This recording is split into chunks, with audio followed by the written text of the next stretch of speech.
Tip. Good afternoon. So what are we doing here? What am I doing here?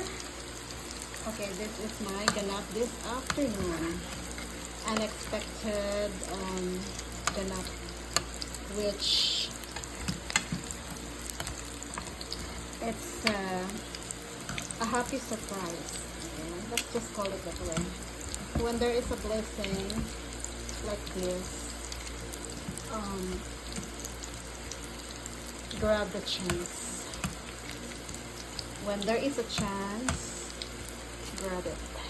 So anyway, this is the pork lumpia Shanghai. I have it here, and of course the pancit. That is a pork pancit.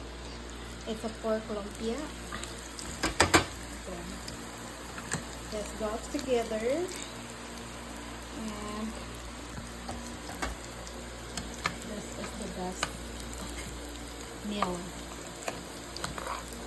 food for any meal of the day.